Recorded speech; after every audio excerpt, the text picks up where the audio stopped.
করেন আল্লাহ ঠিক লোকান একটু যদি চা বা গরম পানি হয় ভালো আদা দিয়ে। আমি খুব দুঃখিত যে আগে 35 মিনিট ধরে দিয়েছিল। বসেন, আমি জানি ঠিকানাটা গতবারে এসেছিলাম না, আমি রাস্তাটা ঠিক শনাক্ত করতে পারি, আমি ভেবে উঠতে পারি। 12 মিনিটের জন্য আমি এখনো ক্ষমা চাচ্ছি। এটা অল ইন্ডিয়া সুন্নাতুল জামাতের সৌন্দর্য। আপনারা কি কষ্ট পাচ্ছেন? হতেই পারে, মানুষ। তারপরে এই রাস্তাগুলো তো অত্যন্ত শর্ট, তাই না? আমরা মূল আলোচনা হারিয়ে ফেলবো, অনেক কথা বলার টার্গেট নিয়ে উঠি, দেখি সময় শেষ হয়ে যাবে। আর কোরআন বললে না, হাদিস বললে সময় শেষ হয় না। কিন্তু গজল বলা হুজুর আর মন মাতানো টান দেওয়া হুজুরদের ওরা শুধু ভাবে কখন সময় শেষ হবে, কখন সময়, মানে হুজুরের ভাষা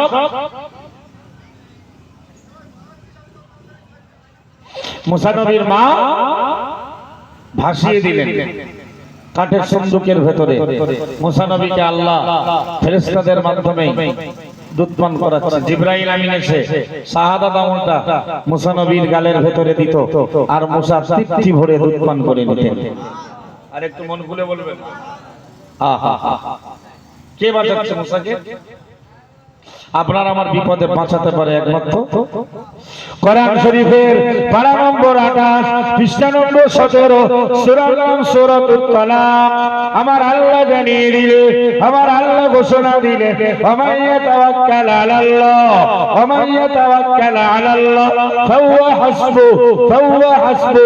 আমার আল্লাহ জানিয়ে দিলেন যে বা যারা আল্লাহর উপরে ভরসা রাখে, আল্লাহর প্রতি তাওয়াক্কুল করে, ফাহুয়া হাসবুহু, ওই লোকটার জন্য আমার আল্লাহ যথেষ্ট হয়ে যায়। আর একটু মন খুলে বলুন, দলিলটা রকিব সাহেবের না কোরআনের? বিশ্বাস করার দরকার আছে না নাই? আল্লাহ নিজেই বলছেন, ওয়ামাইয়াতাওয়াক্কাল আলাল্লাহ, যারা আল্লাহর প্রতি ভরসা রাখে, ফাহুয়া হাসবুহু, আল্লাহ তার জন্য যথেষ্ট হয়ে যায়। আল্লাহু আকবার। শুধু তাই নয়, আল্লাহ বললেন ইন্নাল্লাহা বালিগু আমরিহি, তার সব কাজের পরিপূর্ণতা আমি আল্লাহই দান করি। যদি বলুন, তাহলে ভরসা আল্লাহর উপরে রাখলে লাভ আছে। এহকালেও লাভ, এহকালের কাজকামের প্ল্যান করব আমরা, ছক কষবো আমরা, পরিপূর্ণতার স্তরে পৌঁছে যাবে আমার আল্লাহই পৌঁছে দেবে। যদি বলুন, আর পরকালের জগতে আমরা জান্নাত পাবো। কি পাবো? ইহকালেও শান্তি, পরকালেও তৃপ্তি। মুসা নবীর বাক্স ভাসতে ভাসতে একটা পর্যায়ে তো মুসাকে জমিনে তুলতে হবে নাকি? সারা জীবন তো মুসা কাঠের সন্দুকের ভেতরে, সাগরের পানিতে ভাসলে হবে না, কারণ মুসা তো পৃথিবীর মাটিতে এসে অন্যায়ের কিছু প্রতিবাদ করতে হবে। মুসা কিছু বাতিল, কিছু না অসত্যকে মুসা পৃথিবীর মাটিতে বাতিল ঘোষণা করতে হবে। মুসা নবী কাঠের সন্দুক ভাসছে, মুসা সহ, চাকাও নেই, ইঞ্জিনও নেই, পাখনাও নেই, কেউ নেই, পাইলট পাইলট মাঝি কাজী। আল্লাহু আকবার বলবেন না? ভাসাচ্ছে কে? আল্লাহ। ফেরাউনের স্ত্রীর নাম আম্মাজান আসিয়া আলাইহিস সালাম, তাই না? আম্মা আসিয়া বললেন, চলুন বাদশা জাহাপানা, বহুদিন আমাদের সফর টফর হয় না, বেড়ানো হয় না, একেবারে একঘেয়েমি যেন আমাদের এই সংসার জীবনে আবদ্ধ করে ফেলেছে, মনটাকে ফ্রি করতে চলুন সমুদ্র সৈকতে একটু বেরিয়ে আসি। একটা বাংলায় প্রবাদ আছে না, রাখে আল্লাহ মারে কে? মারে আল্লাহ। আল্লাহ যদি কাউকে রাখে, কেউ মারতে, যে কোনো ছলনা বলনায় আল্লাহ তাকে বাঁচিয়ে দেবে। আর যদি কাউকে মারতে চায়, তাম পৃথিবীর শক্তি যদি ওর পক্ষে দাঁড়ায়, ও কি বাঁচতে পারবে? কোরআনে আল্লাহ জানিয়ে দেয় আইনামা তাকুনু যেখানে তোমরা থাকো না কেন ইদরিকুমুল মাউত মৃত্যু তোমাদেরকে গ্রাস করবে ওয়ালাউ কুনতুম ফি বুরুজিন মুশাইয়াদা যদিও কিনা তোমরা কোন মজবুত কেল্লার ভেতরে আবদ্ধ হও ওখানেও মৃত্যু হাজির হয়ে যাবে ওখানেও মৃত্যু তার মানে আল্লাহ যদি কাউকে মারতে চায় পৃথিবী ব্যাপী শক্তি যদি তার পক্ষে জিন্দাবাদ দেয় ওরে বাঁচাতে পারবে না আল্লাহ ওই কথাটাই বললেন তোমরা যেখানেই থাকো মৃত্যু তোমাদের পাবে যদিও কিনা মজবুত কেল্লার ভেতরে তোমরা আবদ্ধ হও তাও মৃত্যু যাবে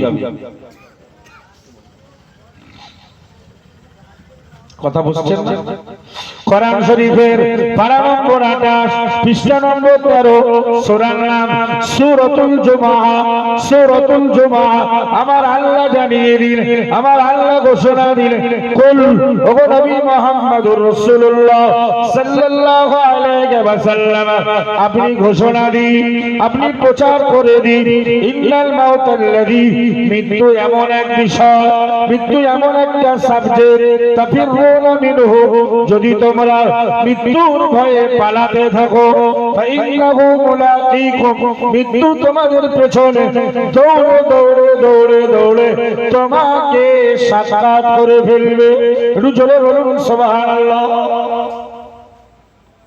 আল্লাহ যদি মারতে চায় লোকটা যদি পালায় বা সবাই মিলে যদি ওরে গাঁট করে বাঁচানোর জন্য বাঁচতে সব বেড়া ছেদ করে ঢুকে যাবে কে মালাকুল मौत जिसका नाम अज़राइल अलैहि सलातु वस्सलाम কি নাম ওই ফেরেশতাটাকে আমরা চিনি সবাই মানে এত তার নাম শুনি চিনি কিন্তু দেখিনি কোনোদিন যেদিন দেখবো যেদিন দেখা হবে সেদিন আর পৃথিবীতে থাকা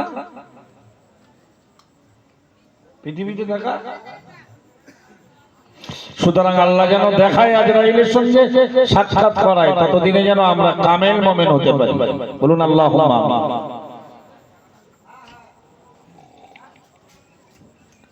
ফেরাউনের স্ত্রী আম্মা আসিয়ার কথায় ফেরাউন রাজি হলো স্বামী আর স্ত্রী মিলে সমুদ্র এলাকায় সমুদ্র সৈকতে বেড়াতে গেলেন অনেকক্ষণ ঘোরাঘুরি করছে ততক্ষণে মুসা নবী আলাইহিস সালামের অবস্থানের কাঠের সিন্দুকটা ভাসতে ভাসতে ভাসতে ভাসতে সাগরের একেবারে কিনারায় চলে এসেছে বিবি আসিয়া দেখতে পেয়ে বললেন এ দেখেন বাদশা জাহাপনা এই বাক্সটা তুলে দেখেন না সুন্দর একটা বাক্স কি আছে একটু দেখা যাক বাক্স তোলা হলো তুলে খোলার পরেই দেখা গেল এক ফুটফুটে চেহারা সুন্দর এক পুত্র সন্তান যদি বলে ফেরাউন আটকে উঠেছে চমকে উঠেছে আরে বাবা বাবা নিশ্চিত কোন মা তার ছেলের প্রাণ বাঁচানোর লক্ষ্যে তাকে সাগরে ভাসিয়েছে আর চমকে ওঠার আরেক কারণ হলো যে ভাসিয়ে দিতে পারে কোন মা কিন্তু বাচ্চাটা বেঁচে থাকবে সুতরাং এর মারতেই হবে কিন্তু আম্মা আসিয়া আলাইহিস সালাম স্বামীকে অনুরোধ করলেন প্লিজ বাচ্চাটাকে মারবেন না সুবহানাল্লাহ বলো রাখে আল্লাহ মারে কথার প্রমাণ হচ্ছে না আল্লাহ আমার রব এর উপরে স্থির হতে পারবে আল্লাহই তাকে বাঁচাবে যদি বলে ফেরাউনের স্ত্রী আসিয়া বললেন শোনো কোন এক পুত্র সন্তান আপনার রাজত্ব ছিনিয়ে নেবে ঠিক কথা কিন্তু এই ছেলেটাকে যদি আমরাই লালন পালন করি আমাদের কাছেই ছোটবেলা থেকে বড় হয় তাহলে কখনোই সেই ছেলেটা আপনার এগেইনস্টে আপনার বিরুদ্ধে যেতে পারবে না সুতরাং আমাদের তো কোনো পুত্র সন্তান নেই যা আছে কন্যা সন্তান আপনার এই রাজত্ব কে দেখভাল করবে প্লিজ বাদশা জাহাপনা আপনি ছেলেটাকে মারবেন না যদি বলে মুসা নবী আলাইহিস সালাম ফেরাউনের বাড়িতে এখন রাজ স্টাইলের খাবার, রাজকীয় পোশাক। বাইরে মন দিলে হবে না, এদিকে মন দেন। আমি ওই জন্যই ডেকে নিলাম কাছে। বাইরে যারা প্যান্ডেলের আশেপাশে কথা বলছেন, please do not disturb me. নয় ভেতরে আসো, নাহলে জায়গা ক্লিয়ার করব। বুঝলেন, আপনার এই রাজত্ব ঠেকানোর জন্য তো, দেখভাল করার জন্য আপনারা করেস দরকার, যোগ্য সন্তানের দরকার। তো আমাদের তো পুত্র সন্তান নেই, এই ছেলেটাকে আমরা লালন পালন করলে কখনোই আপনার বিরুদ্ধে যেতে পারে না। মুসা নবী আলাইহিস সালাম রাজ স্টাইলের খাবার, রাজকীয় পোশাক, রাজকীয় বিছানায় ঘুমায়, খায় আর জীবন লাভ করে। আস্তে আস্তে আস্তে আস্তে মুসা ঠিক ঠিক নবী হওয়ার পর্যায়ে পৌঁছালেন। যদি বলি মুসা নবীর থেকে আর বেশি অন্য কোন নবীর ঘটনা আল্লাহর কোরআন তথা আমাদের ধর্ম পুস্তকে আর অন্য নবীর কথা এত আলোচনা নেই, যত আলোচনা আল্লাহ মুসা নবীর আলোচনা করেছেন। যদি বলে নবী মুসা আলাইহিস সালাম উপযুক্ত বয়সে পৌঁছালো, আমার আল্লাহ নবী মুসাকে নবুয়ত দিলেন, নবী হিসেবে ঘোষণা দিলেন। আল্লাহর নবী মুসা কালিমুল্লাহ আলাইহিস সালাম পৃথিবীর মাটিতে দাঁড়িয়ে ফেরাউনের রাজত্বকালে জনগণকে ঘোষণা দিয়ে দিল, ওগো আল্লাহর বান্দা বান্দিরা, ও আবুদুল্লাহ মা লাকুম মিন ইলাহিন গায়রু, তোমরা ওই আল্লাহর ইবাদত করো, ওই আল্লাহর বান্দেগি করো, ওই আল্লাহর দাসত্ব স্বীকার করো। মা লাকুম মিন ইলাহিন গায়রু, যে আল্লাহ ছাড়া তোমাদের আর কোনো উপাস্য নাই। জোরে বলে, যে আল্লাহ ছাড়া তোমাদের কোনো উপাস্য নাই, ওই একমাত্র আল্লাহর ইবাদতে তোমরা মশগুল হও। আবার ফেরাউন কি এই কথায় শান্ত থাকবে? হ্যাঁ, মাথার ভেতরে আগুন জ্বলবে না? যে ভয়টাও করেছিল, সন্দুক খুলে যে আশঙ্কা করেছিল, বর্তমানে সেটাই ঘটতে চলছে না, একদম তা ঘটেওছে। জোরে বলেন সুবহানাল্লাহ। তার মানে কেউ যদি আমার বাবা হয়, পালক পিতা হয়, কথার কথা, কেউ যদি আমার সহযোগী হয়, একটা সময় আমি দুর্বল ছিলাম, আমাকে সহযোগিতা করেছে, তাই বলে কি তার জন্য শরীয়তের ফতোয়া চেঞ্জ হবে না? কেউ যদি আমার শিক্ষকের বেটা হয়, অন্যায় করে, ওর জন্য কি ফতোয়া চেঞ্জ হবে? কেউ যদি আমার পীরের বেটা হয়, তার জন্য কি ফতোয়া চেঞ্জ হবে? মুসা তো ওই বাড়িতে খেয়ে পড়ে মানুষ হলো, কিন্তু মুসার যে দায়িত্ব এক আল্লাহর একত্ববাদের প্রচার করা। আল্লাহ কটা? আল্লাহ একজন, একক, আল্লাহ ছাড়া কোনো প্রভু নেই। কোরআনে আল্লাহ নিজের পরিচয়টা তুলে ধরলেন সূরা তাহার ভেতরে, 16 পারার সূরা তাহার ভেতরে আমার আল্লাহ নিজের পরিচয়টা নিজেই ব্যক্ত করে দিলেন। ইন্নী আনাল্লাহ। ওগো পৃথিবীবাসী মনে রাখো, নিশ্চয়ই আমি আল্লাহ। জোরে বলুন সুবহানাল্লাহ। লা ইলাহা ইল্লা আনা, আমি আল্লাহ ছাড়া কোনো উপাস্য নাই। জোরে বলুন, আর একটু মন খুলে বলুন, ফাবুদিনী। সুতরাং তোমরা আমার দাসত্ব স্বীকার করো, আমার গোলামতি করো, আমার ইবাদত করো, আমার বান্দেগি করো, আমার উপাসনা আরাধনা করো। আকিমিস সালাতা লিযিকরি, আর আমার স্মরণ করার লক্ষ্যে তোমরা নামাজের পাবন্দী হও। মন খুলে বলুন, কে কার পরিচয় দিচ্ছে? আমার আল্লাহ নিজের পরিচয় নিজেই দিচ্ছেন। আমি আল্লাহ।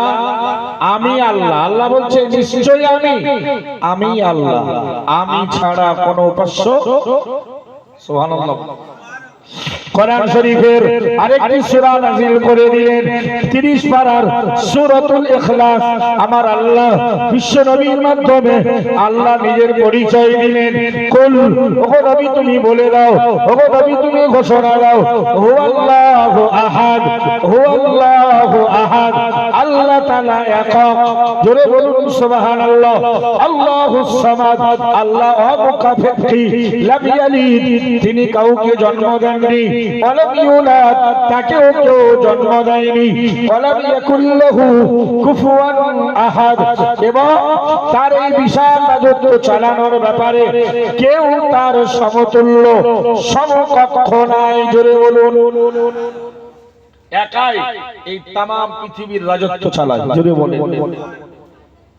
আয়াতুল কুরসি বলে একটা আয়াত আছে কোরআনে, 3 পারার প্রথম পৃষ্ঠা, সূরার নাম সূরা বাকারা, আয়াতটার নাম আয়াতুল কুরসি।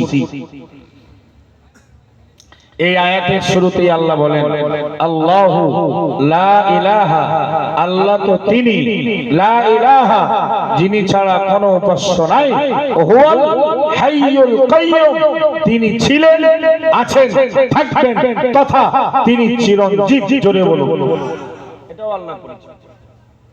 লা তাখুযুহু সিনাতু ওয়ালা নাওম, তন্দ্রা এবং নিদ্রা তাকে স্পর্শ করতে পারে না। তিনি ঘুমানোর আগে মানুষ যেমন তন্দ্রাচ্ছন্ন হয়ে পড়ে, মানে ঘুম ঘুম ভাব, এটাও তার আসে না, আর নিদ্রাও তার লাগে না। জোরে বলেন না সুবহানাল্লাহ। এনাই হলেন আল্লাহ। মুসা বললেন, শোনো, তোমরা সব দেবদেবীর কথা ভুলে মানুষ পূজা ছেড়ে তোমরা এক আল্লাহ বিশ্বাসী হও, যে আল্লাহ ছাড়া কোনো উপাস্য। শুরু হলো ফেরাউনের সঙ্গে মুসা আলাইহিস সালামের লড়াই, টক্কর, প্রতিযোগিতা। ফেরাউন বলল, শোনো মুসা, এই তোমার মতো ছেলে মানুষের সঙ্গে আমার মতো এক বৃহৎ বাদশা, শুধু তাই নয়, হিসেব কষলে তুমি আমার পালক সন্তান, হিসেব কষলে তুমি আমার পালক পুত্র, তো তোমার সঙ্গে তর্ক বিতর্ক আমার মানায় না। তুমি ভেবে দেখো, আমার সঙ্গে তোমার একটা কম্পিটিশন হোক, প্রতিযোগিতা হোক। ভেবে দেখো মুসা, তুমি যদি তোমার দাবিতে সত্যবাদী হও যে আল্লাহ এক, তোমার ধর্ম সত্য, তোমার প্রচারিত কথাগুলোই সত্য, আমারগুলো মিথ্যা, তাহলে তুমি যদি এই কথাই, এই দাবিতে সত্যবাদী হও, তাহলে একটা দিন ঠিক করো, কিছু মানুষ জনগণকে আমন্ত্রণ করা হোক, একটা স্টেজ হবে, সেখানে আমরা দুই পক্ষ নিজেদের যোগ্যতার প্রচার করব। যার যোগ্যতা যাকে হারিয়ে দেবে, পরাজিত দল পরাস্ত হবে, জয়ী দল মানুষের কাছে সমাদৃত হবে, মানুষ তাকে মেনে নেবে। আপনাদের কি বিশ্বাস যে মুসাকে কাঠের সন্দুকের ভিতরে ভাসিয়ে আল্লাহ যে বাঁচালেন, ফেরাউনের বাড়ি খাইয়ে পড়িয়ে মানুষ করলেন, সেই মুসা কি ফেরাউনের সঙ্গে কম্পিটিশনে গিয়ে হেরে যাবে? এই জন্য ঘোষণাটা ফেরাউনের, এরপরেও সুবহানাল্লাহ বলতে বললাম এই জন্য, কারণ ওখানে আমাদের জন্য ভালো কিছু অপেক্ষা করছে। বলুন, মঞ্চ তৈরি হলো, জনগণ হাজির, হাজার হাজার মানুষ হাজির। কিন্তু ভাই, যুগটা ছিল জাদুবিদ্যার যুগ। কিসের? মানুষ জাদুতে খুব আকৃষ্ট। বর্তমানের ছেলেপিলেরা, এই বর্তমানে আমাদের এলাকার মানুষ যেমন এখন সব লোনে বিরাট ভক্ত। কিসে ভক্ত? লোন এখন ওদের সব রব হয়ে পড়েছে। ওদের রব আর আল্লাহ নেই বলো। যারা লোন নিচ্ছে শান্তির জন্য, মানে উন্নতির জন্য, তার মানে এ আর আল্লাহ আমার রব, এই কথার উপরে বলো এমান আর নেই। এটা একদম গ্যারান্টি সহকারে লিখে দিতে পারি। কারণ ওর যদি বিশ্বাস থাকতো আল্লাহ আমার রব, তাহলে ওই আল্লাহর তো ঘোষণা সুদ কি হারাম না হালাল? হারাম। তাহলে সে কখনো ঈমানদার রূপে ওই কাজটা কমপক্ষে করতো। তার মানে ওর আল্লাহর প্রতি বিশ্বাস নেই। লোকে তখন জাদুর প্রতি খুব আকৃষ্ট। তো ফেরাউনের যোগ্যতা আর কি, ও তো আনপাড়, রাখাল দেশের নেতা হয়েছে। ওর যোগ্যতা বলতে দেশের বিখ্যাত জাদুকর। স্টেজের এক প্রান্তে মুসা গিয়ে দেখছে দেশের সব বড় বড় জাদুকরদেরকে ফেরাউন আমন্ত্রণ করেছে। মুসা এক পাশে দাঁড়িয়ে আছে, অল্প কিছু ইমানদার সঙ্গী ওনার সঙ্গে আছে। সত্যের পক্ষের লোকের সংখ্যা সবসময় আর দেখবেন যেখানে মদ দিয়ে দলে লোক বাড়ানো হয়, টাকা দিয়ে দলে লোক বাড়ানো হয়, সে দলের লোকের সংখ্যা। আবু জেহেলের দলের লোকের সংখ্যা বেশি ছিল, মুহাম্মদুর রাসূলুল্লাহ সাল্লাল্লাহু আলাইহি ওয়াসাল্লাম দলের লোকের সংখ্যা ঠিক। মুসা আর ফেরাউনের ক্ষেত্রেও মুসা নবী স্টেজের এক প্রান্তে দাঁড়ালেন, জনগণও বগল বাজাচ্ছে, আজকের মুসা পরাজিত হবে। আর জাদুকররাও আনন্দে মাতোয়ারা যে আমরা আজকের মুসাকে হারিয়ে দেব, বাদশা জাহাপানাকে জয়ী করব। সুতরাং আজকের বাদশা আমাদের যা দেবে, যা পুরস্কার, যা অর্থ দেবে, তাতে আমাদের বেশ ভালোই চলবে।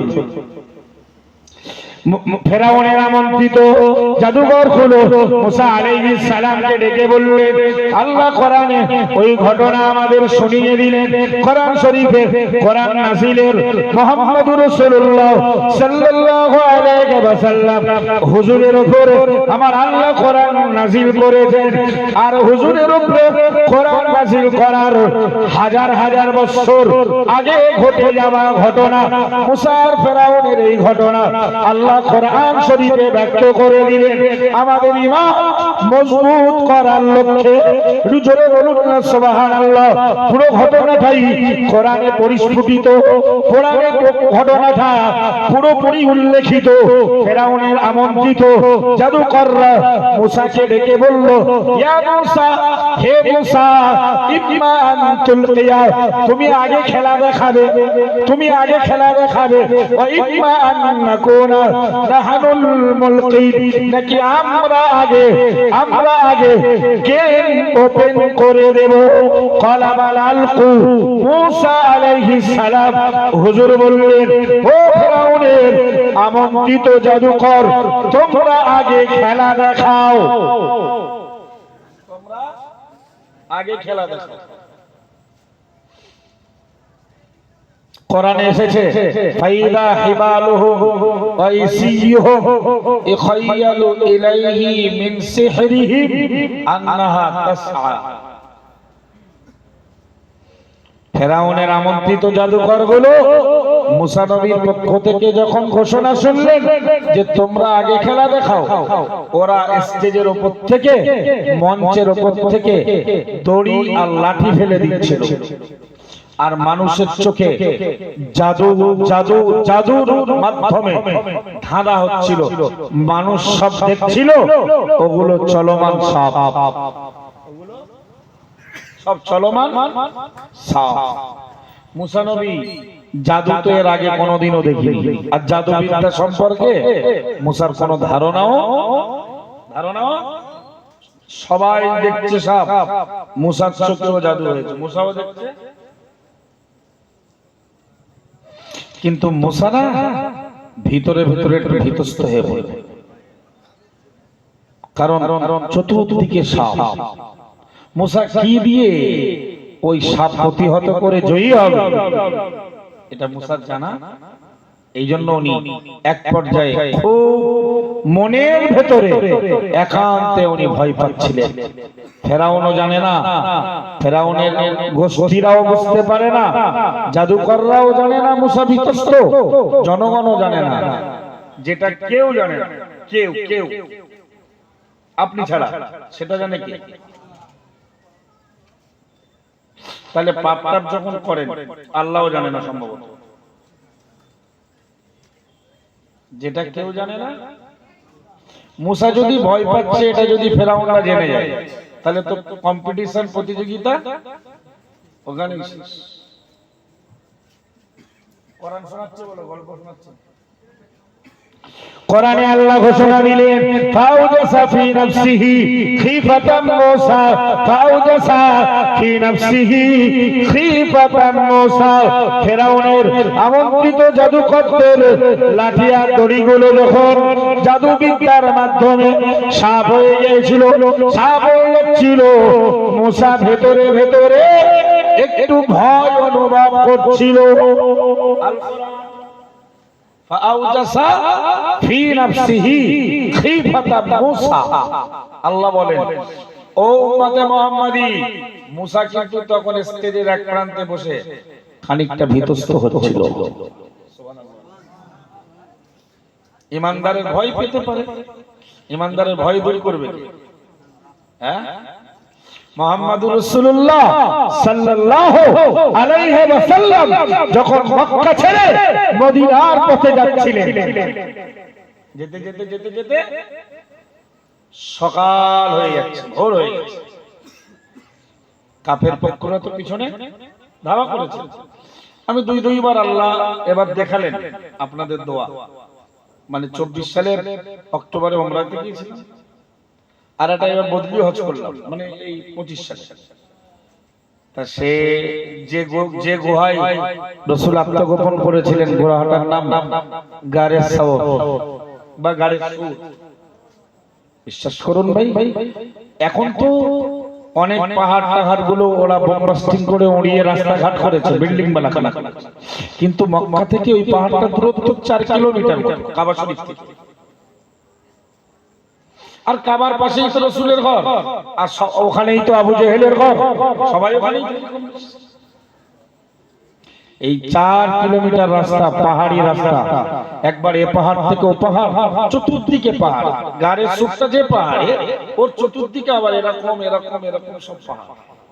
নবী ওই রাতের আঁধারে পাহাড়ের গুহায়, এই পাহাড়ের এ পাহাড় থেকে ও পাহাড়, ও পাহাড় থেকে ও পাহাড়, নিজেকে বাঁচানোর লক্ষ্যে, ইসলামকে জাতির কাছে প্রচার করার লক্ষ্যে তিনি দৌড়াচ্ছেন, আত্মগোপন। সকাল হয়ে যাচ্ছে, গাড়ির সুরের ভিতরে ওনার ঢুকে পড়লেন। সুবহানাল্লাহ। আমি ভেতরটাই যাইনি, যেতে পারিনি। আমি এবার হেরা গুহায় উঠেছিলাম, কোরআন নাযিলের গুহায়। 50 মিনিট মতো লেগেছিল, জমিন থেকে ওই 1000 ফুট, কিন্তু ওটা আবার 2000, এবং ওটা খানিকটা খাড়া। ওটা হয়নি, কিন্তু মাতিন সাহেব হুজুর আমাদের সঙ্গে ছিলেন, বললেন রাকিব সাহেব আমি গাড়ির সুরে উঠেছি, এবং আমি ভেতরটা ঢুকে দেখেছি গাড়ির সুরের ভেতরে যেন আল্লাহ পৃথিবী সৃষ্টি করার সময় গাড়ির সুরটাকে আল্লাহ রাসূল এবং আবু বকরের জন্য আল্লাহ সে সময় গাড়ির সুরটাকে সৃষ্টি করেছিলেন। জুড়ে বলুন। সম্ভবত আবু বকরের তুলনায় রাসূলুল্লাহ সাল্লাল্লাহু আলাইহি ওয়াসাল্লাম একটু লম্বা ছিলেন, আর আবু বকর হুজুর একটু হালকা খাটো ছিলেন। বলছে ঠিক ওই জায়গায় দুটো মানুষের দাঁড়ানোর জায়গা এরকম, একটা একটু উঁচু আর একটা একটু, যদি বলুন, গাড়ির সুরের ভেতরে রাসূল আত্মগোপন করলেন। ওটাও আল্লাহর দেখানো একটা রাস্তা। সকাল হয়ে গেছে, রৌদ্র, সূর্য উঠেছে, আর এই সূর্যের তাপ পুরো গাড়ির সুরের ভেতরে পৌঁছাচ্ছে। আবু বকর হুজুরের কোলে মাথা রেখে রাসূল করিম সাল্লাল্লাহু আলাইহি ওয়াসাল্লাম ক্লান্ত শরীর নিয়ে উনি বিশ্রাম করছেন, আর আবু বকর কাফের মুশরিকদের চলাফেরার দৃশ্য ভেতর থেকে দেখতে পাচ্ছে। মানে ওই রৌদ্রের সাথে মানুষের চলাফেরার ছায়া ভিতরে পৌঁছাচ্ছে, আর ওদের কথোপকথনের আওয়াজও আবু বকর শুনতে পাচ্ছেন। আবু বকর খুব ভীতস্ত, অত্যন্ত চিন্তিত, কারণ আবু বকরের চিন্তা ওরা যদি একবার ভেতরে ঢোকে তাহলে আমার নবীকে পেয়ে যাবে, আর নবীকে যদি ওরা পেয়ে যায় জানে মেরে দেবে, নবীকে মেরে দিলে ইসলাম এখানে স্থগিত হয়ে যাবে। ঠিক না বলুন? আল্লাহ নবীর ঘুমখানা ভেঙে গেল। রাসূলুল্লাহ জাগ্রত হলেন, দেখলেন আবু বকরের চোখ ভর্তি পানি। আল্লাহ রাসূল জিজ্ঞেস করেন, ইয়া আবু বকর লিমা তাবকি, ও বাবা আবু বকর কেন কাঁদছো বাবা বলো। আল্লাহ নবী সাহাবী সাইয়্যিদুনা আবু বকর রাদিয়াল্লাহু তাআলা হুজুরকে ডাক দিয়ে বললেন, ইয়া রাসূলুল্লাহ হাবিবাল্লাহ হুজুর, বিপদ সংকেত, শত্রুপক্ষ গুহার মুখে ঘোরাফেরা করছে, ওদের চলাফেরার ছায়াটা আমি দেখতে পেয়েছি হুজুর। ওদের আওয়াজগুলো, কথোপকথনের আওয়াজগুলো মাঝে মাঝে শুনতে পায় হুজুর। ওরা যদি একবার গুহার ভেতরে ঢোকে আপনাকে পেয়ে যাবে, জানে মেরে দেবে হুজুর। আবু বকরকে মেরে দেবে। আবু বকর এজন্য খাবে না, আবু বকরকে নিশ্চিহ্ন করে দেবে হুজুর। এজন্য আবু বকর চিন্তা করে না। এক আবু বকর চলে যাবে, আপনার আদর্শে হাজার আবু বকর তৈরি হয়ে যাবে। একটু জোরে বলুন সুবহানাল্লাহ। হুজুর আমি খাচ্ছি এই জন্য, যদি ওরা আপনাকে নাগালে পেয়ে যায়, ওরা যদি আপনাকে আয়াতে পেয়ে যায়, ওরা আপনার জানে মেরে দেবে হুজুর। ইসলাম ধর্ম এখানেই গান সুরের ভেতরে স্তব্ধ হয়ে যাবে। প্রিয় নবী মুহাম্মদুর রাসূলুল্লাহ সাল্লাল্লাহু আলাইহি ওয়াসাল্লাম আর আবু বকরকে অভয় বাণী দেওয়ার জন্য, সান্ত্বনা দেওয়ার জন্য আমার আল্লাহ জিবরাইলকে পাঠিয়ে কোরআনের আয়াত নাযিল করে দিলেন। লা তাহজান ইন্নাল্লাহা মা'ানা। রাসূলকে দিয়ে আবু বকরকে বলানো হলো, ও বাবা আবু বকর, লা তাহজান, চিন্তা করো না, চিন্তিত হয়ো না। ইন্নাল্লাহা মা'ানা, এখানে আমি আর তুমি দুজন নয়, আমাদের সঙ্গে তৃতীয় জন আমাদের আল্লাহ রয়েছে। আরো মন খুলে বলুন সুবহানাল্লাহ। কে আছে? মুসা ফাওজাসা ফি নাফসিহি খিফাতাম, মনের ভেতরে ভয় পাচ্ছে যে কি করে এদের বিরুদ্ধে আমি জয়লাভ করব, এই সাপ আমি কি করে প্রতিহত হব। কোরআনে আল্লাহ বিবরণ দিলেন, কুল্লা লা তাখাফ ইন্নাকা আনতাল আ'লা।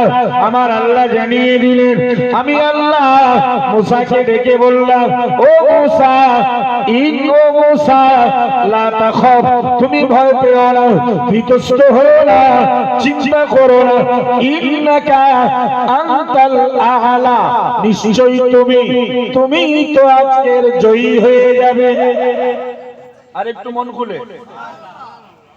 মুসা ভয় পাচ্ছে, তখন আল্লাহ বলছে, মুসা ভয় পেও না, চিন্তা করো না, নিশ্চয়ই তুমি জয়ী হয়ে যাবে। জোরে বলে, কে জয়ী হবে? মুসা। তাহলে মুসার ভয় খানিকটা কেটে গেল। মুসাকে জয়ী করতে গেলে কোন একটা মাধ্যম লাগবে তো। আল্লাহ মুসাকে জিজ্ঞেস করলেন, মা ফি ইয়ামিনিকা ইয়া মুসা, ও মুসা তোমার ডান হাতে কি আছে? মুসার ডান হাতে কি থাকতো? মুসার ডান হাতে লাঠি।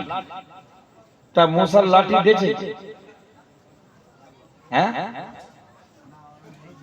শ্বশুর, হ্যাঁ, কিন্তু লাঠিটা দেখে, লাঠিটা অ্যাকচুয়াল কার? আল্লাহর না? ওটা তো মুজিজা মুসা, আল্লাহর দেওয়া মুজিজা। মুসার ডান হাতে কি? মুসাকে জিজ্ঞেস করলো আল্লাহ। মুসা বলে, হিয়া আসায়া, আল্লাহ ওটা আমার লাঠি। আল্লাহ যেন জিজ্ঞেস করলেন, মুসা কি করো লাঠি দিয়ে? মুসা জবাব দিচ্ছে, কোরআনে আল্লাহ পুরো ঘটনা শোনাচ্ছে। আতাবাক্কাউ আলাইহা, আল্লাহ আমি চলতে ফিরতে যখন ক্লান্ত হই লাঠিটা পুঁতে দিয়ে ওর গায়ে হেলান দিয়ে বিশ্রাম করি। আর কি করো মুসা? ও আহুসু বিহা আলা গনামি, আল্লাহ আমার অনেক ছাগল আছে, ওগুলো দেখভাল করতে, ওদের খাওয়াতে পাতা লাগে, আমি পাতা পাড়ার কাজ করি। সুবহানাল্লাহ। মুসা আরো জবাব দিল, আলিয়া ফিহা মাআরিব উখরা, আল্লাহ এই লাঠিতে আমি মুসা আমার আরো অনেক কাজে লাগে।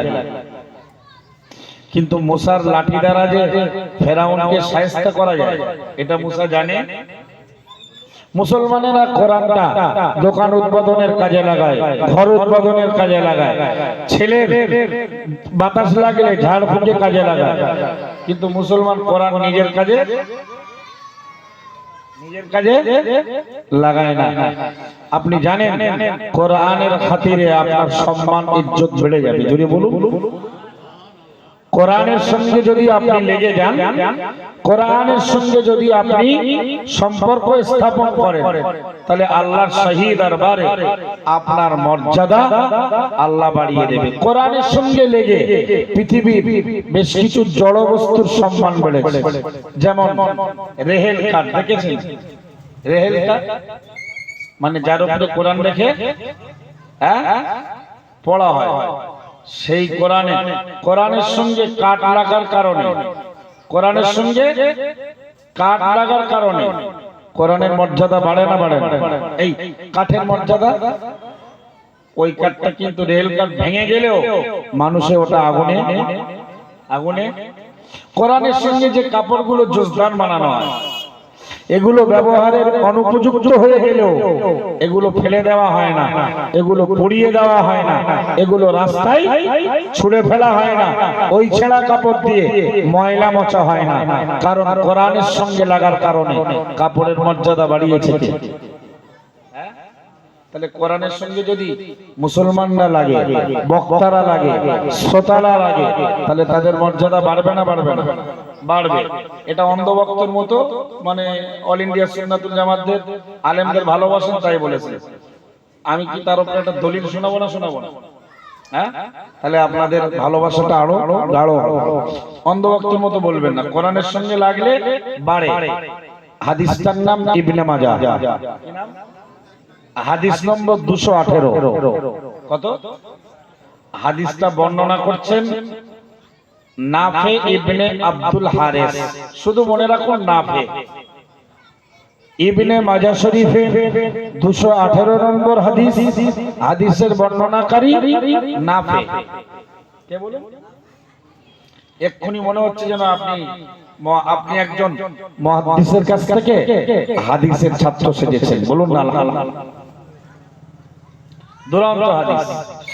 حديث ببرنا لقي عمر بن الخطاب بأسد عثمان নামীয় একজন ব্যক্তি ওমর ইবনুল খাত্তাব রাদিয়াল্লাহু তাআলা হুজুরের সঙ্গে সাক্ষাৎ করলেন। ওয়াকানা উমর ইসতামালাহু আলা মক্কাহ আও কামা ক্বালা আলাইহিস সালাম। নবী সাল্লাল্লাহু নাফে রাদিয়াল্লাহু তাআলা আনহু বর্ণনা করলেন, উসমান নামীয় এক ব্যক্তির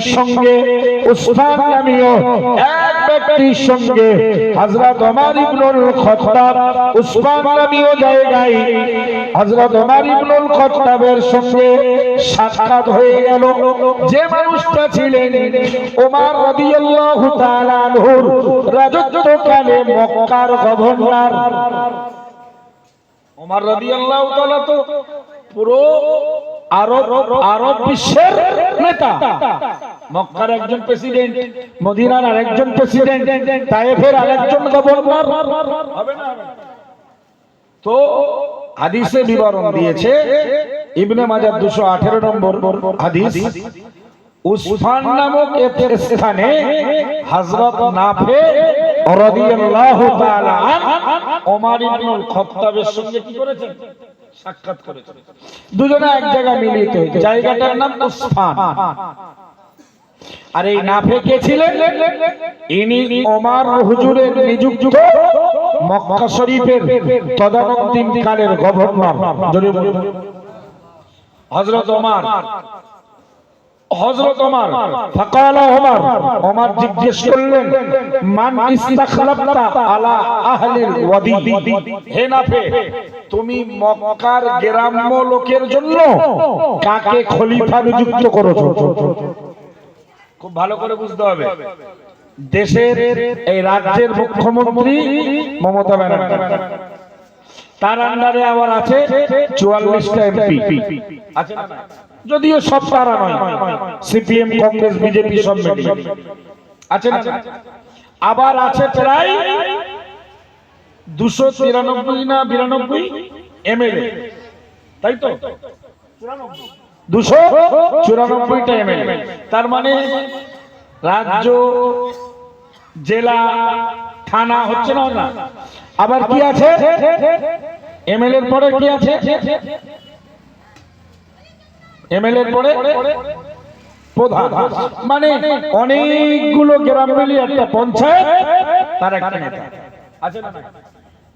আবার তার একটা নেতা সভাপতি, ব্লক সভাপতি। আবার কি আছে? গ্রামের পঞ্চায়েত মেম্বার, মানে সদস্য। তাহলে গ্রামের নেতা আলাদা হয়। এটা জিজ্ঞেস করতে না 1447 বছর আগে মুহাম্মদুর রাসূলুল্লাহ সাল্লাল্লাহু আলাইহি ওয়াসাল্লাম এবং তার সাহাবারা এইভাবে এক এক এলাকার জন্য এক এক নেতা নিযুক্ত করতেন। খুব ভালো করে বুঝুন, দেশের আরব বিশ্বের যখন রাষ্ট্রনায়ক ওমর, আর ওনার আন্ডারে তখন মক্কা শরীফ শহরে, মক্কা শহরে গভর্নর হলেন হযরত নাফে।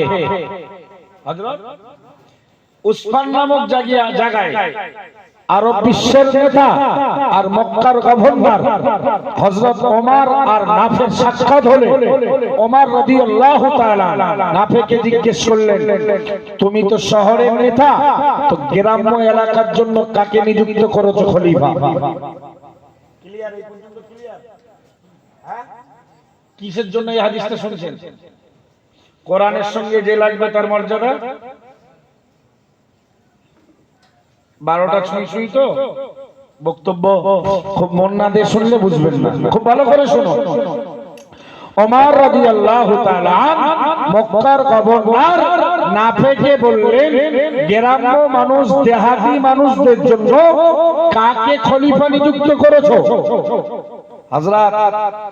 হযরত নাফে রাদিয়াল্লাহু তাআলা আনহু বললেন, হুজুর ইস্তাখলাফতু আলাইহি ইবনা আবসাই।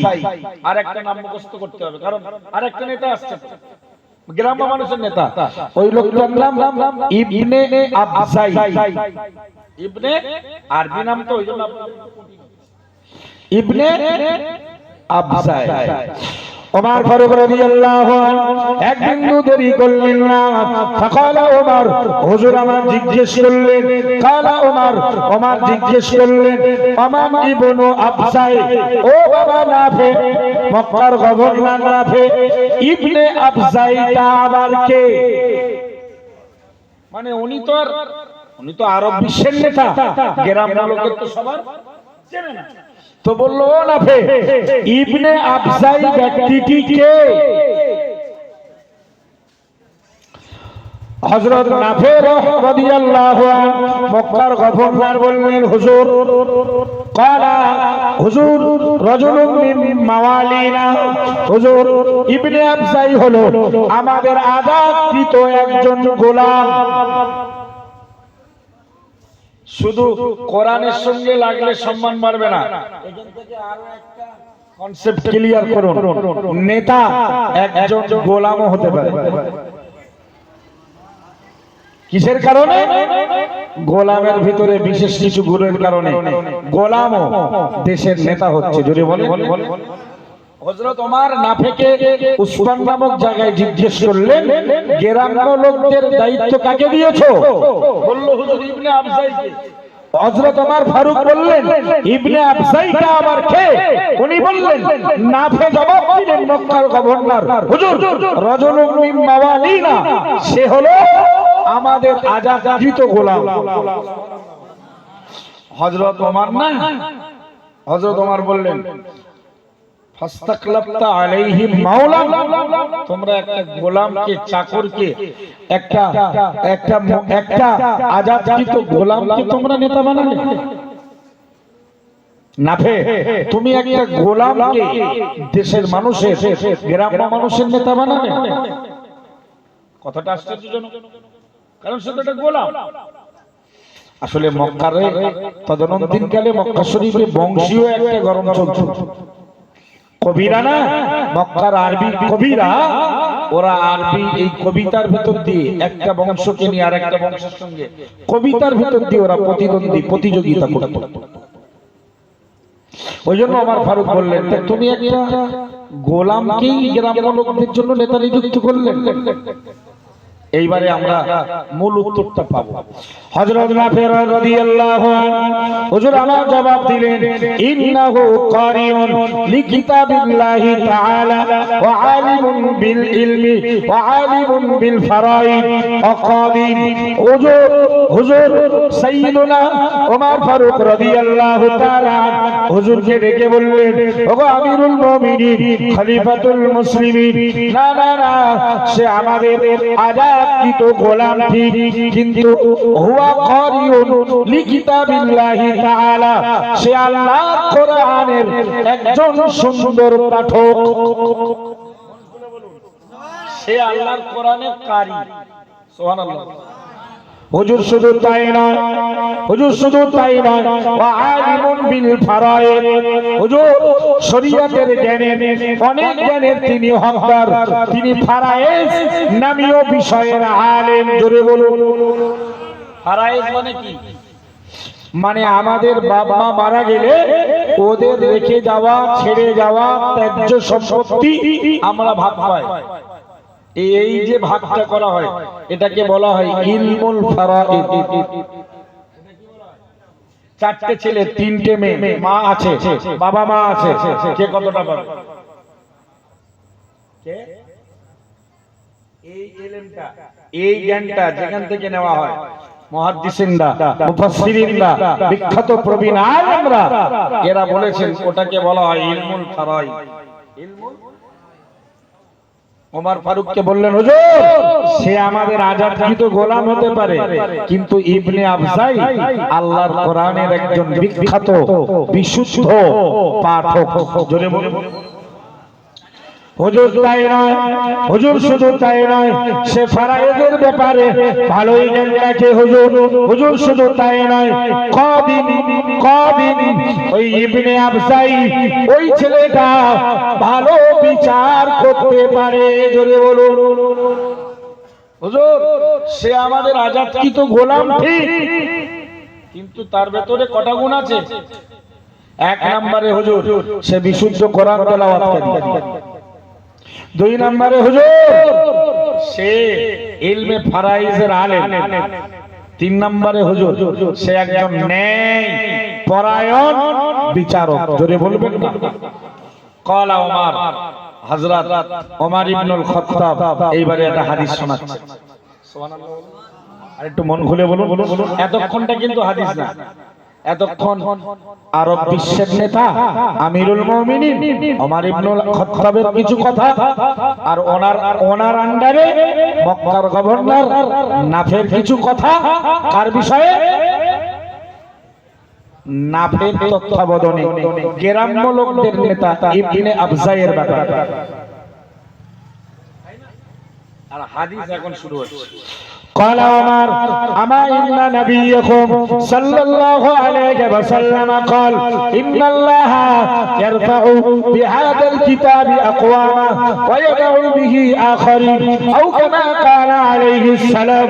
حضرت عمر بن الخطاب বলেন, ওগো নাফে মনে রাখো, তোমাদের নবী মুহাম্মদুর রাসূলুল্লাহ সাল্লাল্লাহু আলাইহি ওয়াসাল্লাম নবী আমার জানিয়েছেন, ইন্নাল্লাহ, নিশ্চয় আল্লাহ তাআলা ইয়ারফাউ বাড়িয়ে দেয়, উচ্চ করে দেয়, বিহি কোরআনের দ্বারা আকওয়ামান কিছু জাতির মর্যাদা। জোরে বলুন, আরো মন খুলে বলুন সুবহানাল্লাহ। ওমর বলে, ও বাবা নাফে, মক্কার গভর্নর, তোমরা মনে রাখো নবী আমার জানিয়েছে যারা কোরআনের সঙ্গে লেগে যায়, কোরআনের খাতিরে আল্লাহ তাআলা ওদের মর্যাদাকে উচ্চ করে দেয়। সুতরাং তোমরা যাকে আজাদ করা গোলামকে তুমি যে খলিফা নিযুক্ত করেছো গ্রাম্য লোকের জন্য, এটা ভালো কাজ করেছো, কারণ ওর ভেতরে কোরআন এসেছে। ও একজন কোরআনের বিশুদ্ধ পাঠক, তেলাওয়াতকারী, আর কোরআনের এই খাতিরে আল্লাহ ওকে গভর্নর এবং নেতা খলিফা বানিয়েছেন। সুতরাং ভাই কোরআনের সঙ্গে লাগলে সম্মান বাড়ে। এই সালেহ আহমদ তাকরিম, বাংলাদেশের নাজমুস সাকিব, হাফেজ জাকারিয়া, এরা এদের দেশের মনে হয় অনেক কোটিপতি লোকের মানুষের পৃথিবীর মানুষে এত চেনে যতটা এদের চেনে কেন কিসের কারণে ওরা কোরআনের বিশুদ্ধ তেলাওয়াত করে সুতরাং আমরা এখান থেকে বেশ কিছু তথ্য পেলাম কোরআন যদি ভেতরে থাকে কোরআনের জ্ঞান থাকে পীর সাহেব না হলেও ভালো বংশের না হলেও পীরজাদা না হলেও আওলাদে রাসূল না হলেও কোরআন থাকার কারণে যেহেতু আজাদকৃত গোলাম ওমরের পিরিয়ডের এক গ্রাম্য এলাকার নেতা সাজতে পারে তাহলে আমাদের পিরিয়ডে মুফতি আব্দুল কাইয়্যিম সাহেব হুজুর মাদ্দাজিল্লাহুল আলী তিনি সিলসিলা দাদা হুজুর কিবলার সিলসিলার মতাদর্শে একজন এই পিরিয়ডের যোগ্য আলেম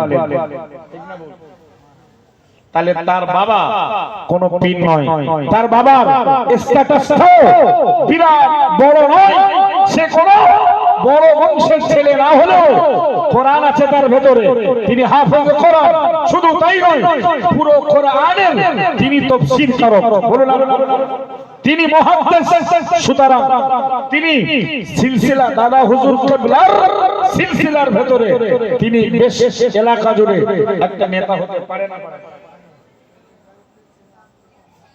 এই হাদিস থেকে তা আমরা প্রমাণ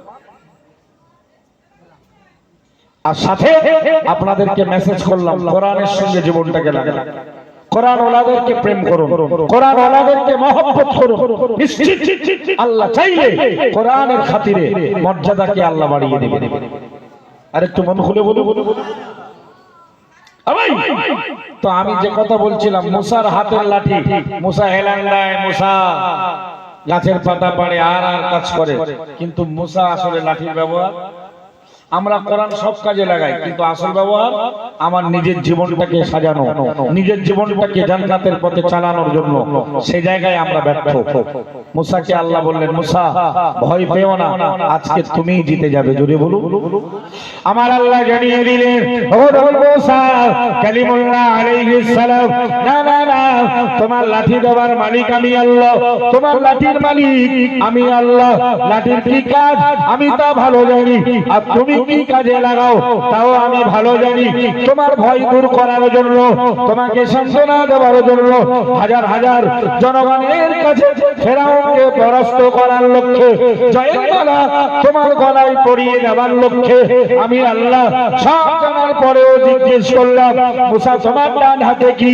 মুসা জবাব দিল লাঠি তুমি কি করো আমি সব জানার পরেও জিজ্ঞেস করলাম যেন মুসা তুমি কি করো ওগো মুসা লাঠি অরিজিনাল ব্যবহারটা জেনে নাও ভয় পেও না ভীতস্ত হও না ওদের জাদুর সাপ দেখে পিছিয়ে যেও না আমি আল্লাহ তোমাকে মেসেজ করছি আল আলিমা ফি ইয়ামিনিকা ও মুসা আলাইহিস সালাম তোমার ডান হাতে যেটা রয়েছে এবার ওটা জমিনে ছেড়ে দাও ফালকাহা কোরআনের আয়াতে আল্লাহ বিবরণ দিলেন ফালকাহা সুতরাং মুসা কালিমুল্লাহ আলাইহিস সালাম এক বিন্দু দেরি করলেন না এক বিসর্গ বিলম্ব করলেন না হাতের লাঠিটা ছেড়ে দিলেন কোরআন বিবরণ দিল ফাইদা হিয়া হাইয়াতুন তাসআ না না না ছাড়ার সাথে সাথে মুসার লাঠি হয়ে গেল বিশাল আকারের চলমান সাপ সুবহানাল্লাহর আওয়াজ এত আসছে আর একটু একসঙ্গে সবাই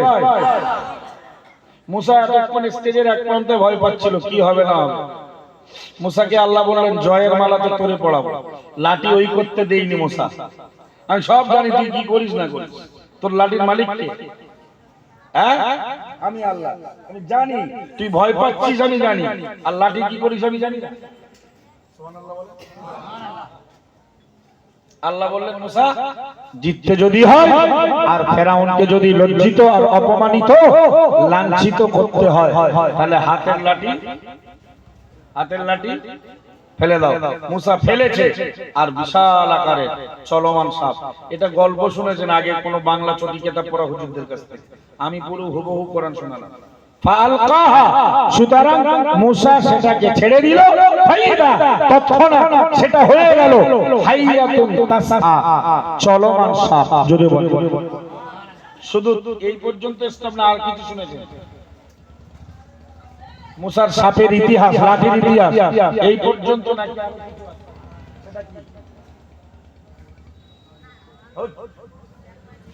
বাংলায় হয়তো শুনে আছেন মুসার সাপ, ওই সাপগুলোকে এবার কোরআন থেকে শুনুন। তালকাফ মা সানাহু, তালকাফ মা সানাহু, কোরআনে আল্লাহ জানিয়ে দিলেন শুধু তাই নয়, মুসা নবী আলাইহিস সালামের লাঠি সাপ, লাঠি সাপ এখন শুধু সাপ নয়, ওই সাপের ভেতরে, ওই সাপের পেটের ভেতরে তালকাফ মা সানাহু, জাদুকরেরা জাদুর দ্বারা যে সাপ বানিয়েছিল ওই সাপগুলোকে গিলে ফেললো। আরো জোরে বলা যায় না? সব সাপ গিলে ফেলে। জাদুকররা দেখলো যে আমাদের জাদু, আমরা শ্রেষ্ঠ জাদু করেছি। ফেরাউনের কাছ থেকে অনেক মাল, অনেক পুরস্কার, অনেক টাকা পয়সা সম্পদ পাওয়ার লোভে আমাদের জাদুর চূড়ান্ত শেখরের জাদু করেছি।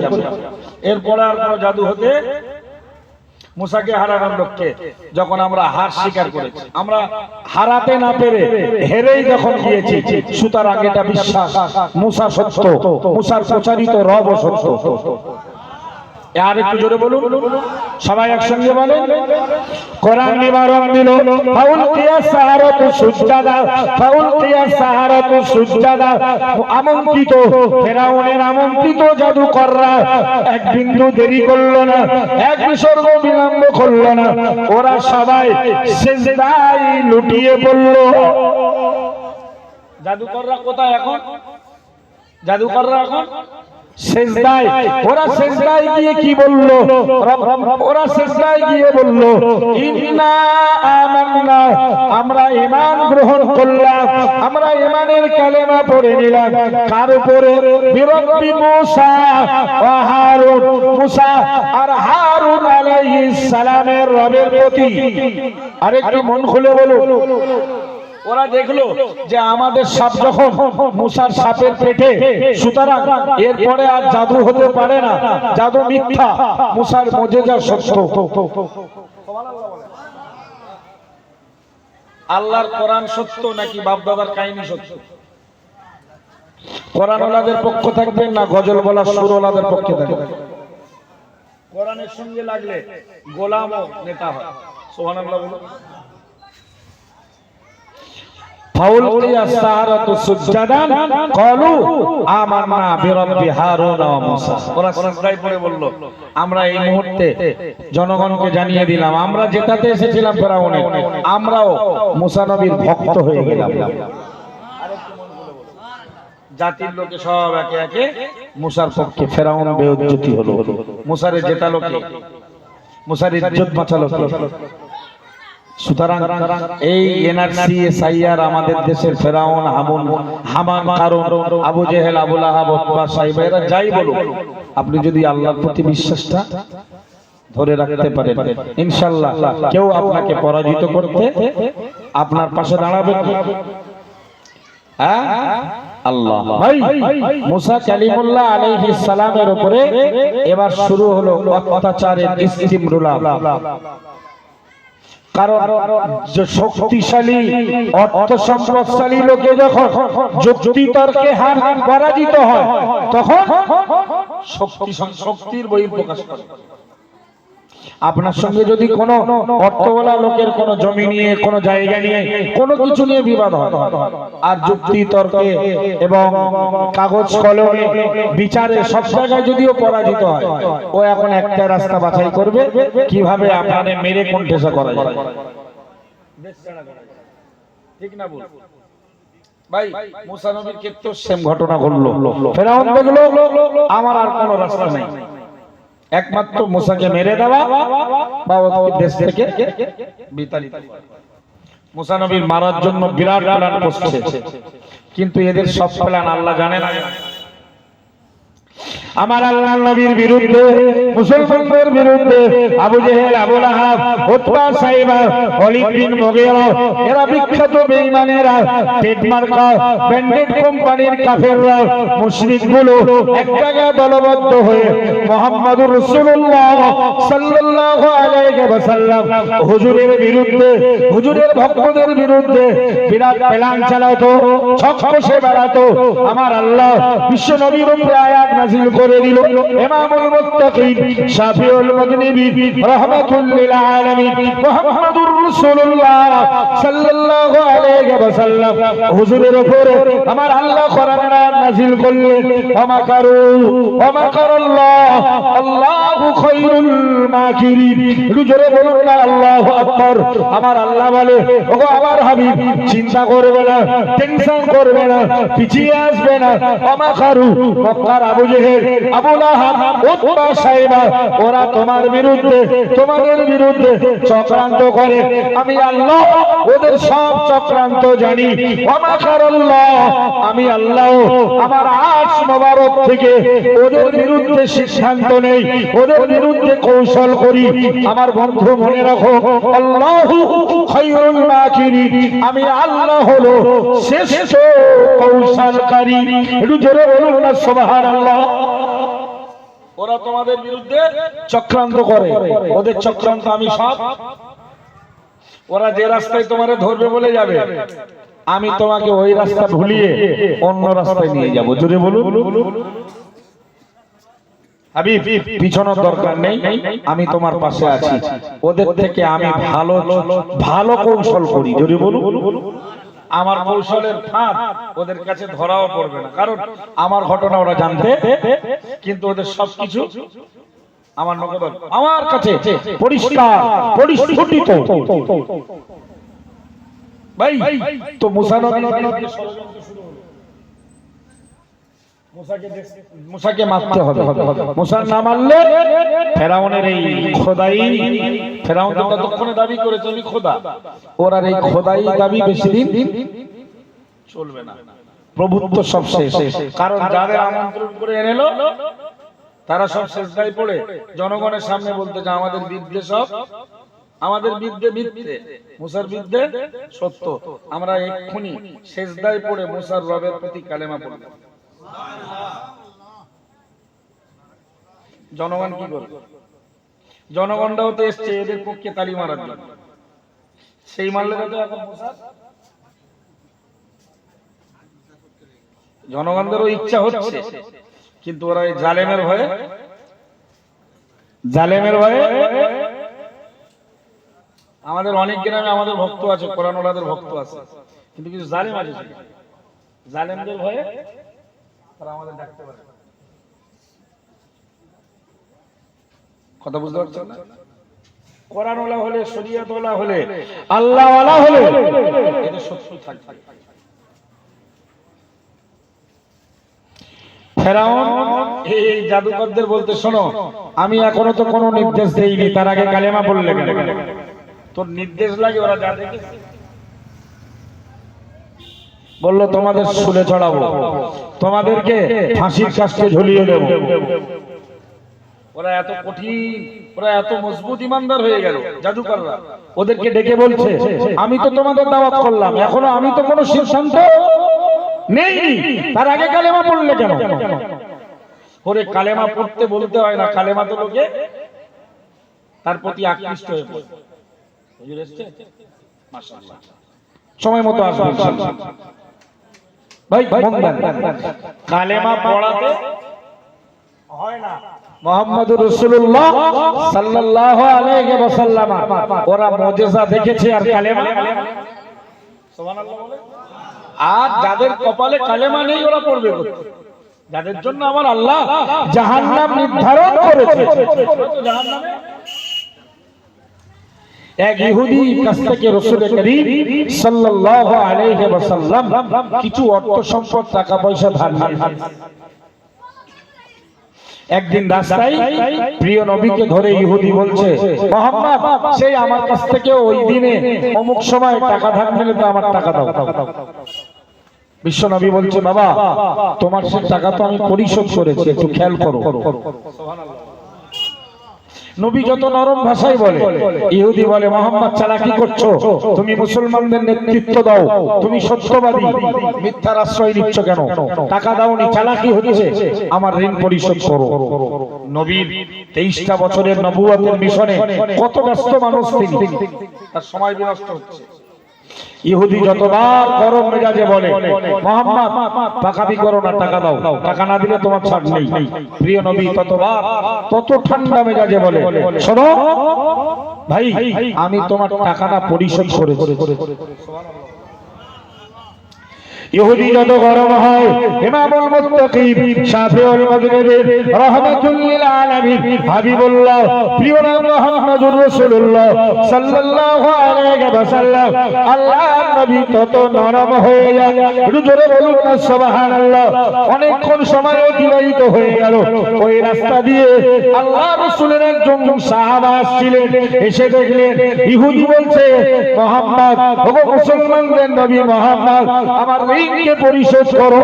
আল্লাহ নবী বলে ও বাবা ইহুদি ধর্মের ছেলে, আমি তোমার ঋণ তো পরিশোধ করে দিয়েছি, একটু তুমি ভেবে দেখো। ওই সাহাবী এসে দেখলেন বারবার ইহুদি টাকার দাবি করে, আর নবী বলে আমি টাকা মিটিয়ে দিয়েছি। সাহাবী এসে বললেন ইয়া রাসূলুল্লাহ হাবিবাল্লাহ হুজুর, ইয়া রাসূলুল্লাহ হাবিবাল্লাহ হুজুর, আমি সাক্ষ্য দিচ্ছি আপনি ইহুদির ঋণ পরিশোধ করেছেন। একটু জোরে বলুন সুবহানাল্লাহ।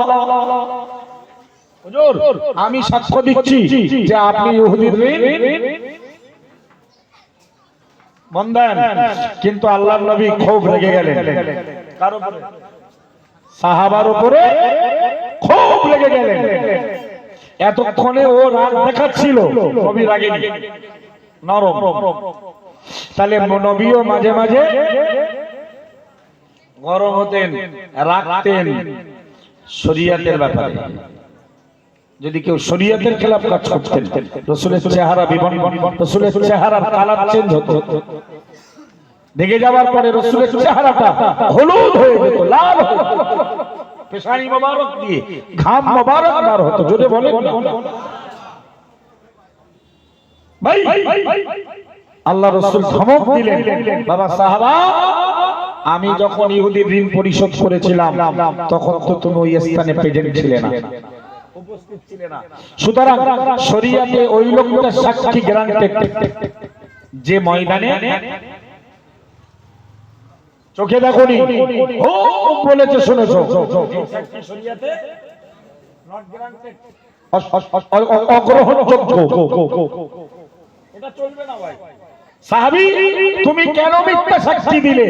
আমি তো যখন ইহুদির ঋণ পরিশোধ করেছি তখন সেখানে তো উপস্থিত। ইহুদি বংশের ছেলেটা আর এক বিন্দু দেরি করলো না, ইয়া রাসূলুল্লাহ হাবিবাল্লাহ বেয়াদবি ক্ষমা করে দিন হুজুর, আপনি ঈমানের কালেমা পড়িয়ে আমাকে সৌভাগ্যবান বানিয়ে দিন, আমাকে মুসলিম ধর্মে, আমাকে ইসলাম ধর্মে দীক্ষিত করুন। প্রিয় নবী মুহাম্মদুর রাসূলুল্লাহ সাল্লাল্লাহু আলাইহি ওয়াসাল্লাম ওই ইহুদি যুবককে ডেকে বললেন, হে বাবা যুবক, এতক্ষণ আমি কথা বলছিলাম, তোমার ঋণ পরিশোধ করার দাবি রাখছিলাম, তুমি আমার কথা মানছিলে না, আমার সঙ্গে বেয়াদবি করছিলে, আমার কথার উপরে কথা বলছিলে, আমার উপরে চড়াও হচ্ছিলে, গরম মেজাজ দেখাচ্ছিলে, এখন কোন কালেমা পড়ার সিদ্ধান্ত? ইহুদি জবাব দিল, ইয়া রাসূলুল্লাহ হাবিবাল্লাহ, আমাদের নবী মুসা কালিমুল্লাহ আলাইহিস সালাম হুজুরের উপর আসমানী গ্রন্থ নাযিল হয়ে ওই কিতাবটার নাম তাওরাত শরীফ। তাওরাতের ভেতরে আখিরি জামানার নবী যিনি হবে তার স্পেশাল দুটো গুণ হবে, মানুষ তার উপরে রাগান্বিত হলে, মানুষ তার উপরে চড়াও হলে তিনি তার উপরে নরম হবে, তিনি নরম মেজাজের হবে, গরম দেখাবেন না। আর আখিরি জামানার নবী যিনি হবে তার দ্বিতীয় আরেকটা গুণ হলো তাওরাত কিতাবে বর্ণিত রয়েছে, না না না মিথ্যা সাক্ষ্য কখনো তিনি গ্রহণ করবেন না। জোরে বলুন না সুবহানাল্লাহ। হুজুর আমাদের নবীর উপরে অবধারিত তাওরাত কিতাবে আপনার ব্যাপারে বর্ণিত দুইটা গুণ আজকের প্রমাণ হয়ে গেল। ইয়া রাসূলুল্লাহ রাসূলুল্লাহ হাবিবাল্লাহ আপনি বারহাক সত্য নবী ইমানের কালেমাটা পড়িয়ে আমাকে সৌভাগ্যবান বানিয়ে দিন। জোরে বলুন না সুবহানাল্লাহ, আরো উচ্চ আওয়াজে বলুন সুবহানাল্লাহ। প্রিয় নবী মুহাম্মদুর রাসূলুল্লাহ সাল্লাল্লাহু আলাইহি ওয়াসাল্লাম নিজের সাহাবীকে ডেকে বললেন, ও বাবা সাহাবী, তুমি তো ছিলে না, উপস্থিত ছিলে না আমি যখন এর ঋণ পরিশোধ করেছিলাম, সুতরাং কেন মিথ্যা সাক্ষী দিতে গেলে? সাহাবী বললেন, ইয়া রাসূলুল্লাহ হাবিবাল্লাহ, হুজুর আপনাকে দেখেই আপনার হাতে বায়াত গ্রহণ করে আপনার হাতে কালেমা পড়ে আমি তো সত্য কথা বলতে শিখেছি। হুজুর তাম পৃথিবীটা জাহিলিয়াতের যুগে মিথ্যায় ভরপুর হয়ে গিয়েছিল। হুজুর আপনি তো সত্য নিয়ে আগমন করেছেন, আর আপনি সেই সত্য নবী, আখিরি জামানার সত্য আগমনকারী নবী, সত্য নিয়ে আসা নবী। আপনি বারবার বলছিলেন, ও ভাই ইহুদি ধর্মের যুবক, আমি তোমার ঋণ পরিশোধ করেছি। ভেবে দেখো হুজুর, আপনি যখন আপনার জবানে বলছেন আমি পরিশোধ করেছি, আমি ওখানে প্রেজেন্ট থাকি আর না থাকি, এটা আমার আত্মবিশ্বাস। আপনি তো কখনো মিথ্যা বলেন না, এই জন্য আমি প্রেজেন্ট না থাকার পরেও, উপস্থিত না থাকার পরেও আপনার পক্ষে সাক্ষী দিয়েছি। কারণ হুজুর আপনি তো মিথ্যা বলতে, মিথ্যা তো দূরীভূত হয়েছে আপনার আগমনের ছোঁয়ায়। জোরে বলুন।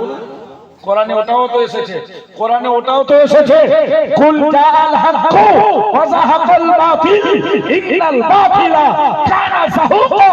কোরআন শরীফের 15 পারার 9 নম্বর পৃষ্ঠা সূরা বনী ইসরাঈলে আল্লাহ স্পষ্ট ঘোষণা দিলেন, মুহাম্মদুর রাসূলুল্লাহ সাল্লাল্লাহু আলাইহি ওয়াসাল্লাম আপনি বিশ্ববাসীকে শুনিয়ে দেন, জাআল হাক্কু সত্য এসেছে, ওয়া যাহাকাল বাতিল মিথ্যা বাতিল দূরীভূত হয়েছে, ইন্নাল বাতিলা মিথ্যা বাতিল নাহক অসত্য কানা যাহুকা, ওটা তো দূরীভূত হওয়ারই কথা। আরো মন খুলে বলুন, হুজুর হুজুর আমি কেন সাক্ষ্য দেব না, উপস্থিত থাকি আর না থাকি, আপনি আখিরি জামানার নবী, সত্য বলতে শিখেছি আমরা আপনাকে দেখে। হুজুর আপনি তো নবী হওয়ার আগেই মক্কার লোকেরা যারা আজকের আপনার বিরোধী করে, এরাই তো আপনাকে সাদিক উপাধি দিয়েছে, আপনি সত্যবাদী। সুতরাং আপনি জবান দিয়ে বারবার বলছিলেন, ভাই তোমার ঋণ পরিশোধ করেছি, একটু ভাবো। সুতরাং আমি অন্ধবিশ্বাসের মতোই আপনার পক্ষে দাঁড়িয়ে সাক্ষ্য দিলাম। সুবহানাল্লাহ বলেন। ভাই শেষ কথা বলবো, মুসা নবী আলাইহিস সালামের উপরে তাকবীর দেন না, নারায়ে তাকবীর, নারায়ে তাকবীর। জনাব মুহতারাম হাফেজ মাওলানা হাসিবুর রহমান সাহেব হুজুর, নারায়ে তাকবীর। ভাই ভাই এসে আর সময় বিনষ্ট নাই, কারণ 12টা বাজে। ভাইয়েরও কিছুক্ষণ আলোচনা আপনাদের শুনতে হবে।